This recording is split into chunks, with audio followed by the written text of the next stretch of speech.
Welcome back to the Ancestral Findings podcast. The founding of the United States is usually told through public moments. Documents, debates, and decisions take center stage. The Declaration of Independence, the Continental Congress, and the arguments that led toward separation from Britain are often where the story begins and ends. Those moments are important, but they don't show how those same years were actually lived. While independence was being debated and eventually declared, daily life continued. Families still had to manage homes, raise children, and deal with illness, shortages, and uncertainty. The founding period didn't unfold only in assembly rooms. It unfolded in kitchens, farms, and letters written across long distances. That's where the lives of John Adams and Abigail Adams come into focus. Their correspondence gives a parallel record of the same years, one that shows how public events and private life move together. John spent long stretches of time away from home. He served in the Continental Congress and later took on diplomatic work that kept him overseas for extended periods. His role placed him close to the center of decisions that shaped the direction of the colonies. Abigail remained in Massachusetts, where those decisions were felt in practical ways. She managed the household, oversaw finances, raised their children, and handled responsibilities that didn't stop while political change was underway. The distance between them was not unusual for the time, but the record they left behind is unusually detailed. They wrote often, and they wrote plainly. Their letters moved between public events and private concerns without separating the two. That's what makes them so valuable. They show how the same moment could be experienced from very different positions.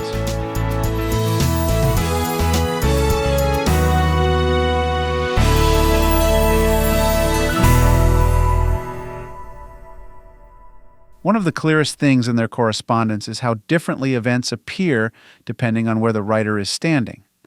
John writes from the center of political activity. His letters reflect debate, uncertainty, and the pressure of decision-making. He describes what is being discussed, what is being considered, and what may come next. Abigail writes from a setting where those decisions are being lived out. Her letters describe shortages, illness, weather, and the constant work required to keep life steady.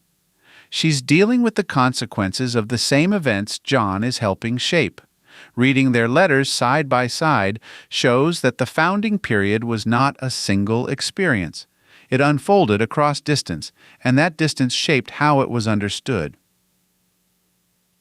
In March of 1776, as events were moving closer to independence, Abigail wrote a line that has remained well known.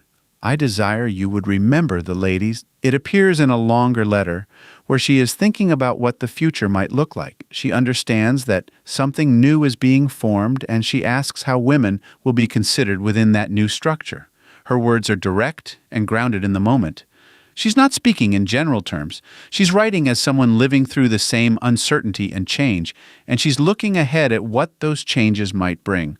The letter also includes a warning about what could happen if those concerns are ignored. That part shows that people at the time were not only focused on independence itself, but on the kind of society that would follow. That perspective adds depth to the understanding of the founding. It shows that the conversation extended beyond political separation and into questions about daily life and structure. While John was away, Abigail's responsibilities continued without interruption. She managed finances, handled supply issues, oversaw the household, and made decisions that often couldn't wait for a reply. Communication took time, and conditions could change before a letter arrived. Her writing reflects that reality. She describes the family's illness, the difficulty of obtaining goods, price changes, and the condition of their property. These are not separate from the larger historical moment. They are part of it. The movement toward independence didn't remove daily responsibilities, it made them more complicated. Abigail's letters show how those responsibilities were carried out amid uncertainty. The letters themselves were essential. Messages traveled slowly. A letter might take days or weeks to arrive, and some were lost entirely. That meant both John and Abigail often had to act without complete information. John wrote at one point, "I must entreat you to write me every opportunity." That request reflects how important those letters were. They carried more than updates. They carried a connection. Abigail's letters often include both practical information and her own thoughts about events. She's not simply reporting what's happening. She's responding to it and thinking through it. This exchange shows two people moving through the same period from different places, maintaining a connection through writing when there was no faster way to do it. John's letters reflect the pressure of being close to major decisions. He writes about the seriousness of the moment and the uncertainty of what will come next. In one of his reflections, he considers the scale of what is happening. There are times when I think this is the greatest event that ever happened in the world. That statement shows how he understood the importance of the moment, but his letters also reveal the strain of making decisions without clear outcomes.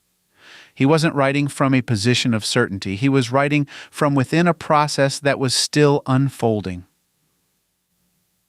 Despite the distance, there is a clear sense that John and Abigail understood each other's roles. John recognized what Abigail was managing at home. Abigail understood the weight of John's responsibilities. That awareness is present throughout their correspondence. Their letters move naturally between public events and private life. A discussion about supplies might appear alongside a comment about political developments. A personal concern might sit next to a broader observation about the direction of the colonies. That balance reflects how life was actually experienced. It wasn't divided into separate categories. It was all lived at once. When these letters are read alongside formal documents, such as the Declaration of Independence or Washington's writings, the founding period becomes easier to understand in full. The formal documents show what was declared and decided. The Adams letters show what it was like to live through those same years. They bring in uncertainty, responsibility, concern, and persistence. They show how people continued forward while events were still unfolding and outcomes were not yet clear. That doesn't replace the larger story. It adds to it. The founding of the United States spanned great distances. It was shaped in public settings, but it was also carried through private lives, daily responsibilities, and letters that connected people living in very different parts of the same moment. The correspondence between John and Abigail Adams brings those elements together. It shows decisions being made in one place and lived out in another.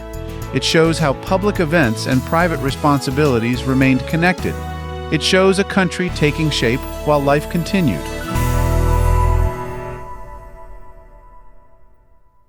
If you've got a hard-to-find ancestor you're stuck on, I'd love to hear about it. Just head over to ancestralfindings.com and click on Contact to send me a message. While you're there, take advantage of our free weekly genealogy lookups. Explore thousands of articles, and enjoy hundreds of podcast episodes.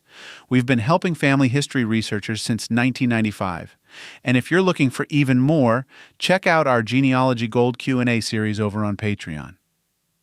Thanks for listening, and as always, happy searching.